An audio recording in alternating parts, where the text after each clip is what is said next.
بسم الله الرحمن الرحيم. طيب، الحمد لله والصلاة والسلام على رسول الله وعلى آله وصحبه وسلم تسليما كثيرا. How's everybody doing tonight? Alhamdulillah. I'm very happy to hear it, and I'm very happy to be here. And I ask Allah subhanahu wa ta'ala to bless you all for every journey or every inch of the journey that you traveled, and that Allah subhanahu wa ta'ala makes us of those who are mentioned in His presence amongst a gathering that is better than our gathering, and that Allah subhanahu wa ta'ala writes us by our presence here entry into a paradise that is equal to the heavens and the earth. Allahumma ameen. So I'll be talking about misfit Muslims, but not really in the way that I think would be expected. When you think of a misfit Muslim, maybe you would think about the awkwardness of just being a Muslim in non-Muslim society.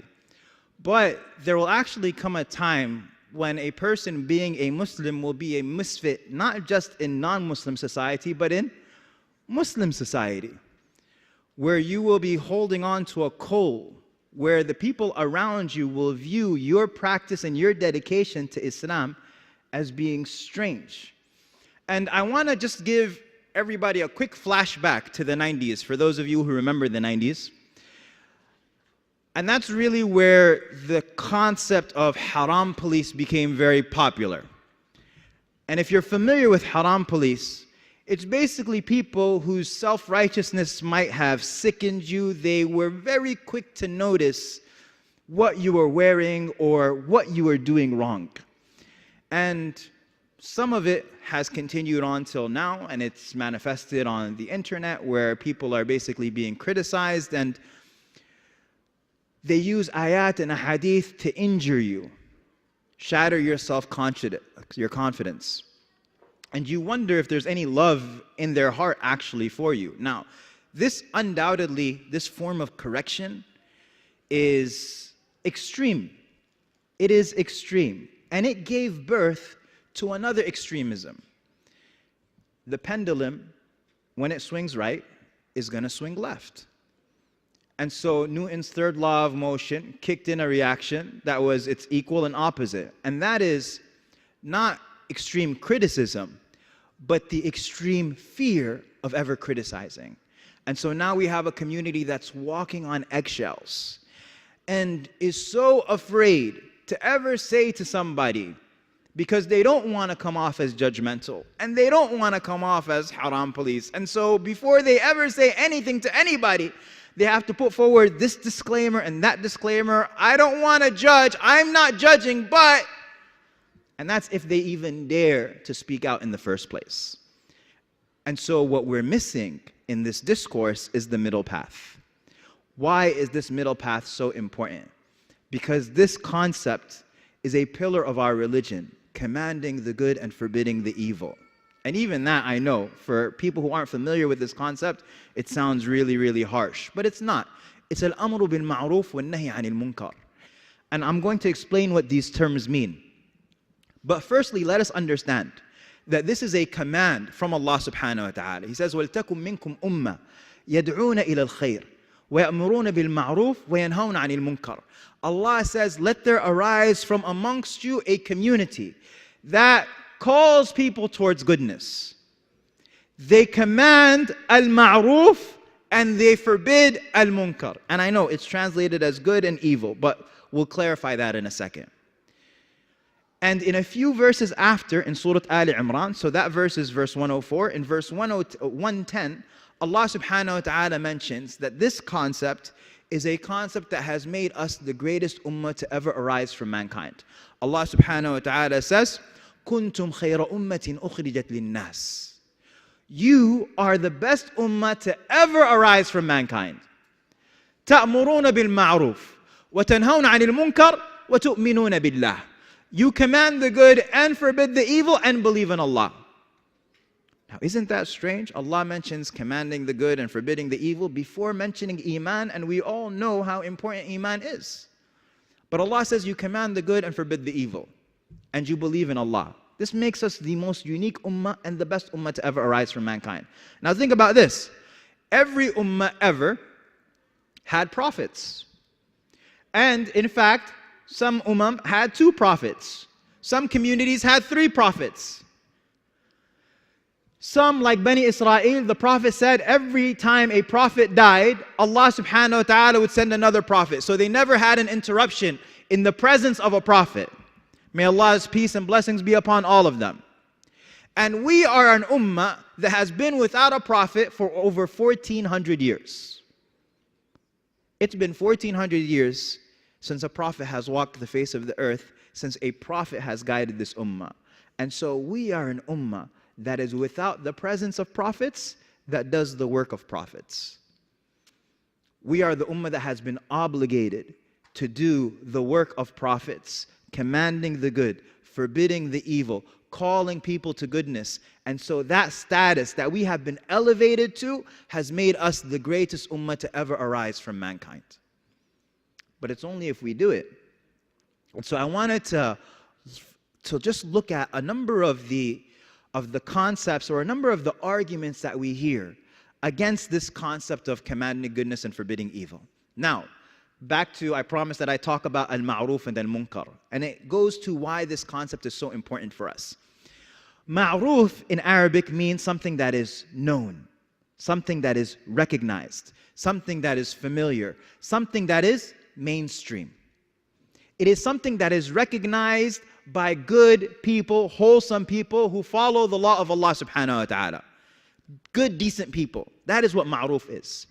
Munkar, something that is a nakira, something that is unfamiliar, unrecognized, unknown. What we would call to be underground. And so munkar is practiced by those people who do things in a private scenario. It is what is underground. It never bubbles up to the mainstream. However, when you don't prohibit the unfamiliar and the unknown and that which deserves to be underground, when you don't prohibit the munkar and you allow it to continue to grow, and you allow it to continue to spread, and you allow it to continue to bubble up into the surface, what happens to the munkar? It becomes ma'ruf. And so the munkar transitions from being that which is underground to becoming that which is mainstream and accepted. And so the believer's job is to make sure that the munkar continues to be that which is foreign, that which is alienated. And we all have many examples of this. We've all seen many examples of this, of things that 20 years ago, 30 years ago, they were something that decent people would never catch themselves doing in public. They would be ashamed to do it. They would be ashamed to be professed, or for it to be claimed that they do it, or somebody to expose them doing it. And then 20, 30 years later, 10 years later, we see that it's become something that people are cool with. Not only do people become cool with it, people become welcoming of it. People become accepting of it, and people become promoters of it. This is what happens when that which is munkar becomes that which is ma'ruf. We are social creatures. We are affected by what people around us do. And so, as far as the arguments, I just spent a little bit of time online, and I was just looking at well, number one, I first YouTubed haram police to see what would come up. And then I looked up criticism of it. And I'm not saying that people should be haram police. Inshallah, I'll have some time to explain. But I do believe undoubtedly that we should not allow this concept to be hijacked. Either way. Because it is something that is so central to our deen. It is something that is so central to our religion. Number one, the first argument against it is worry about yourself. Who are you to talk about me? Do you. Don't worry about me. You have your own sins. You have your own problems. It's not your problem. And you'll see this all over. People talk about that all the time. And they say, what I do is not your problem. And that would be 100% correct if, in fact, the Quran and Sunnah didn't speak to the entire opposite of that. In so many places. Of them, Abu Bakr radiallahu anhu, the greatest companion of Rasulullah sallallahu alayhi wasallam, one time he stood on the minbar and he said, Ayyuhan nas, innakum taqra'una hadhihi al-ayah. You recite this verse. Ya ayyuha alladhina amanu alaykum anfusakum la yadurrukum man dhalla idha ihtadaytum. Oh, you who believe. Abu Bakr is saying, you guys are reciting this verse and you're misunderstanding it. What is the verse? Oh, you who believe, worry about yourself. You will not be harmed by those who are misguided as long as you are guided.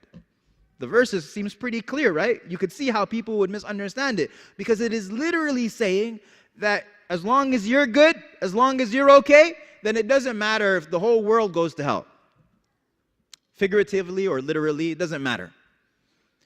But the Prophet ﷺ, Abu Bakr says, I heard Rasulullah ﷺ say that if the people ra'u al-munkar, if they see al-munkar, walam yughayyiruhu, and they do not change it, it is feared that Allah subhanahu wa ta'ala ya'ummuhum Allahu bi'iqab, that Allah subhanahu wa ta'ala will encompass all of them with punishment. What does that mean? It means that we're all in this together. You and I and my neighbor and that person in my MSA and that person online and everybody, we're all in this together. Because we are all collectively responsible for making sure that the munkar stays munkar and the ma'ruf stays ma'ruf. That which is recognized stays recognized. That which is good stays good. And that which is munkar and evil or unfamiliar, that it stays like that. That's number one.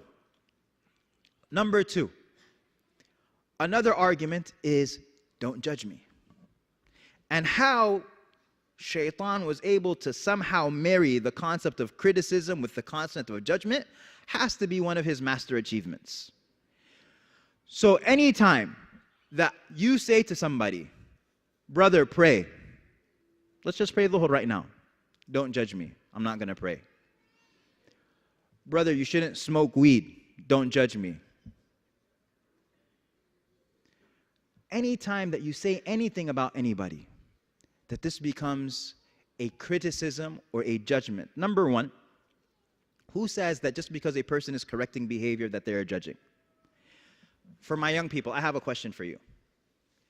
Who are the people in your life who are on your back the most? The people who are always telling you, do this and don't do that. Do this and don't do that. I want you to answer me. Who are those people in your life? Allahu Akbar. That was ijma' right now. Everybody said my parents, my mom and dad. Okay? Are your parents on your back so much because they are judging you the most? Or are your parents on your back the most because they love you the most? Yes? Very good. They love you the most. And so somehow we've divorced the concept of correcting with love, when in reality they should never be divorced. In fact, in my own life, I have found that there were some Muslims in my life, close friends, not family members, these weren't my parents, these were close friends of mine who were the most consistent in advising me, telling me to do this and telling me to do that and telling me to do this and telling me, and if I did this and they found out, oh my God, we were going to have such a long conversation in the car. But you know what? When they were doing that in my life, I never felt, yes, I might have felt annoyed at times, but their censorship of me, their criticism of me, I knew was being propelled by a love that they had for me.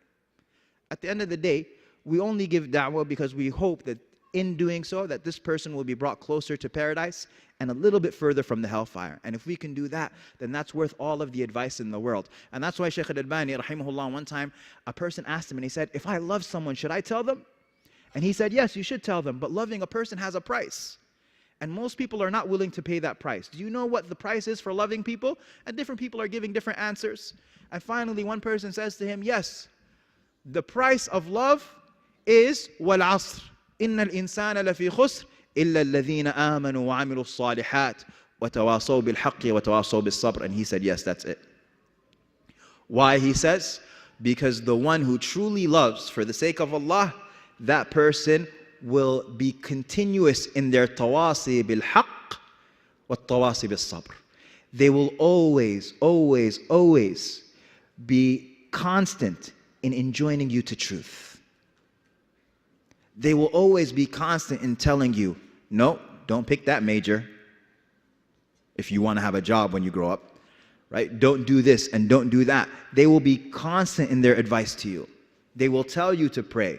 They will tell you and check you how to dress. They will do these things. They will tell you that you shouldn't hang out with this person or that you shouldn't go to a place like this. But part of our culture that we've also lost collectively. And yes, I understand that a lot of these conversations are happening on social media, and social media is this emotional desert. And the Prophet ﷺ says, "Man sakana al-badiya jafa." The Prophet said that whoever lives in the desert place becomes harsh. That's the nature of a Bedouin. And whoever lives on social media, they're living in a desert. Social media is an experience where we're all together, but we're all alone in our togetherness. And so you can see how people become harsh. People come, it's amazing, not to go on a tangent on social media, I don't have much time. But it's amazing how aggressive people come just from the get-go. It's like, "Salaam alaikum, wa alaikum as-salam, you're the problem." Like, that's the way people talk on social media. But anyway, so number 2, we said, is the concept of don't judge me. We have to have a culture of also accepting criticism. Why? Because I want to be better. I want to grow. You know, there's a beautiful statement that was made by Usama Cannon. May Allah subhanahu wa ta'ala heal him a ailment that leaves behind no ailment. Allahumma ameen. Say ameen. He says, come to Islam as it is. He says, come as you are to Islam as it is. And that statement is so beautiful. Come as you are, yes, to Islam as it is. We're not going to change Islam, but you come as you are to Islam as it is. As opposed to the person who says, I'm going to be unapologetically myself. Like, I am perfect, there's nothing in the world for me to change. Well, don't you have any growth that you're hoping to achieve? And what's wrong with apologizing? You know, the only people who are ever afraid to apologize, I'm not going to say that generally, but one of the problems that a person has, if they are afraid to apologize, is an insecurity about themselves. Because we experience this a lot in the Muslim world. We see rulers who never apologize for anything. And yet we see presidents here who will apologize for things that they do. Because there is a security there, there is a confidence there, there is a strength there. Me apologizing to my wife, or apologizing to my children, or apologizing to my parents, or apologizing to somebody when I've done something wrong,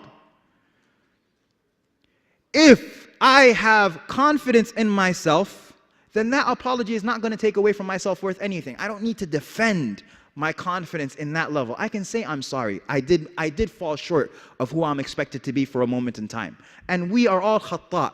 The Prophet ﷺ says, "Kullu bani Adam khata' wa khairu khata'in at-tawwabun." That every child of Adam is a sinner. There's nobody here who's free of sin. But when somebody corrects me, that I recognize that I am a person who has been given the opportunity to repent to Allah subhanahu wa ta'ala and ask forgiveness for that sin. I'm not assuming and I'm not pretending that I'm perfect. So number 2 is don't judge me. Number 3, another very popular argument is, you know what, people are all at different levels of Iman. And so be afraid, be cautious in walking up to somebody or talking to somebody because you don't know what level of Iman they're at. And you know what, that's right. People are at different levels of Iman. But that should not, that concept or that reality that people are different levels of Iman should not paralyze the commandment to command the good and forbid the evil. All that does is it should add nuance to it. All that does means that you should have a variety of tools at your disposal. So for example, I don't treat or I don't correct the one who has been at the masjid for the past 15 years and has attended lots of lectures and they know better. I don't treat that person like the person who I'm seeing for the first time. I don't talk to them in the same way. I don't approach the person who is much older than me like the person who's younger than me or my age. I don't approach the person who's ignorant like the person who's knowledgeable. So what it does is it requires me to have nuance, it requires me to have variety, but it doesn't negate the obligation. And so, you know, or you've probably heard of the famous example of Al-Hasan and Al-Hussein, the 2 grandchildren of the Prophet ﷺ. They see an older man, this man's one of their uncles, or he's much older than them in any case, and he's making wudu completely wrong. Now their response is not going to be, well, we don't know the level of this person's iman, or we don't come off as judgmental, or we should just worry about ourselves. They don't use these arguments, but they also recognize that they're kids. And if they just run up on this guy and tell him, you're doing wudu wrong, that's going to be a problem for them and for him. And so what they do is they come up and they approach the man and they say, oh uncle, yeah, my brother is saying that he makes wudu better than me, and I'm saying that I make wudu better than my brother. So why don't you judge and watch us both do wudu and see who does it better? And so Hassan, he makes wudu and he makes wudu perfectly. And Hussein makes wudu and he makes wudu perfectly. And the uncle is just watching both of them make wudu. And he realizes, he gets the message without being told anything. And he says, both of you are making wudu perfectly. It is your uncle who's been doing wudu wrong. And so what this requires is, it requires variety, it requires intelligence, it requires building rapport. Maybe not necessarily talking to a person on that first date, but developing a relationship with them. But it doesn't negate the obligation of doing that. And now I wanted to, for the second part, I wanted to give advice to advisors. I wanted to give advice to advisors, because that's the question that people ask, and they say, well, how do you give advice then? Number one, the first tool that a person should always make sure that they enlist is sincerity. You have to ask yourself the question, why am I advising this person? Why am I trying to correct this person? Is it because I fear for them? Is it because I love them? Is it because I want to bring them closer to Allah? Or is this an exercise of my ego? Is this me trying to show off a hadith? Is this me trying to exercise power over them? What is the reason? Because as we all know, what goes from the heart reaches the heart. And if you are sincere as the da'iyah, and the person is sincere as the recipient of that da'wah, inshallah, every single time, the effect will happen. Sincerity, number one. Number two, and this is important, don't forget the good. You know, the concept is al-amru bil-ma'ruf wal-nahy anil munkar, commanding the good and forbidding the evil. But guess what? Every time people think about this concept, they always think about forbidding the evil. Al-amr bil-ma'ruf is forgotten. It's always a nahy anil munkar. They just imagine people with sticks and people walking around criticizing everybody, and that's what they imagine. But commanding the good, don't forget the good. Let me give you an example. You can have a person who does good all the time, and we never thank them for it. We never appreciate them for it. You have people now, right now, we have our kids who are here at the conference, they're listening amazingly, they're walking around, they're learning, they're benefiting, they're interacting. Appreciate them for that. Thank them for that. Why? Because when you give them attention and you appreciate them when they are doing things that are good, that will encourage them to do more of that good. But if the only time I notice people is when they are doing bad, then what am I teaching them? That to receive attention from me, don't do good. Because you could do good for years, you're never going to get any attention from me. Do bad. And all of a sudden, you'll have Baba's full attention. You'll have Mama's full attention. The Prophet ﷺ was a master in this concept. He was a master at finding good that people did and praising them for it. And so he says, Ya Bilal, tell me what it is that you do. Because I heard your footsteps in paradise. What is it that you do? And so Bilal is thinking about what he does, and he says, the only thing that I can think of is that whenever I make wudu, I pray 2 rak'ahs. That's the only thing. Now, do you think Bilal now, after he's heard that from Rasulullah ﷺ, is he ever going to stop doing that? No. Because the Prophet ﷺ praised him for that. Or the Prophet ﷺ tells Abu Musa al-Ash'ari, he says, I was listening to your recitation, and I see that you've been given recitation like the flutes of Dawood. So he's praising Abu Musa for his recitation. Or the Prophet ﷺ, he praises Uthman ibn Affan for his haya. He praises Abu Bakr for his iman. He praises Umar ibn Khattab, and he says that when shaitan finds Umar walking down one path, shaitan takes another. Isn't all of that praise? And the Prophet ﷺ continues to praise his companions for qualities that they have so that they continue to master those qualities. And so Abu Ubaidah ibn al-Jarrah is the Ameen of this ummah. He's the trustworthy person of this ummah. And Uthman is the most shy or the most modest. And Khalid ibn al-Walid is Sayfullah al-Maslul. And on and on and on and on. Do you see what the Prophet ﷺ is doing? And nobody did it like him. But when it came to criticism, the Prophet ﷺ would criticize maybe 5 or 6 times that you might come across in the seerah. And most of those times is when it's information that's been brought to him. And then he would make it general if he needed to make it general. مَا بَالُ أَقْوَامٍ. Why is it that some people say, not criticizing individuals, but criticizing the idea, criticizing the concept, criticizing the notion. And number 3 is to be kind, to be gentle in your criticism. A man came to Harun al-Rashid, a scholar came to Harun al-Rashid, and he says, be patient with me, Amirul Mu'mineen, because I have some harsh words for you, so listen to me. Harun said, no, I'm not going to listen to you. What do you mean you're not going to listen to me? He said, because Allah subhanahu wa ta'ala sent those who were better than you to someone who is worse than me. He sent Musa and Harun to Fir'aun, and he commanded them to say, فَقُولَا لَهُ قَوْلًا لَيِّنًا لَعَلَّهُ يَتَذَكَّرْ أَوْ يَخْشَى. O Musa and Harun, say to Fir'aun gentle words. It may be that he will remember. It may be that he will have taqwa of Allah subhanahu wa ta'ala. Musa and Harun were sent to Fir'aun, and they were commanded to be gentle. Can't we be gentle with each other? Can't we be gentle with people online? Can't we be gentle maybe in our gentleness, that they will remember and that they will have khashya of Allah subhanahu wa ta'ala? And the last one that I'll mention is privacy. As much as possible, that if I have the opportunity to speak to someone privately, call somebody up, message somebody privately, send them an email, take the time to do that. If I have the ability to do so, then let me do so. Let me reach a person and talk to a person privately. Maybe in that privacy that Allah subhanahu wa ta'ala will open up that heart, and that they will appreciate that gesture. They will appreciate us coming to them before speaking about it publicly, or speaking about it in a way that they would dislike, or that it would embarrass them or expose them. And so I ask Allah subhanahu wa ta'ala to make us of those who are gentle in our speech, beneficial in our da'wah, and those of Allah, that Allah subhanahu wa ta'ala makes us of those who are commanders of goodness and forbidders of evil, that we become people who are unlockers of goodness and lockers of evil. Because the Prophet ﷺ said, there are some people who Allah has made a locker of goodness and an unlocker of evil.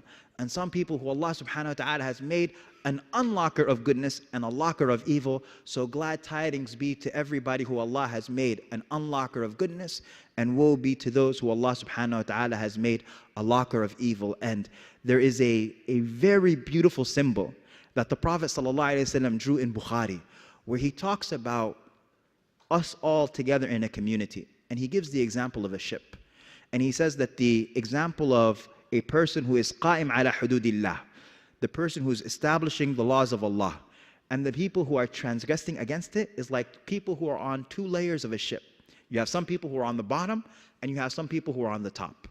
And then he says the people who are on the bottom, they said, whenever we go upstairs to get water, we end up bothering the people who are on the upper deck. And so why don't we just make a hole in the bottom of the ship and get water that way? Sounds like a great idea, right? And so the Prophet ﷺ says, so if those who are on the top, if they allow them to do their plan, halaku jami'a, they will all be destroyed. But if they take them by the hand, if you hold your brother or sister by the hand, you stop them from doing what they are doing, he says, naju jami'a, they will all be saved.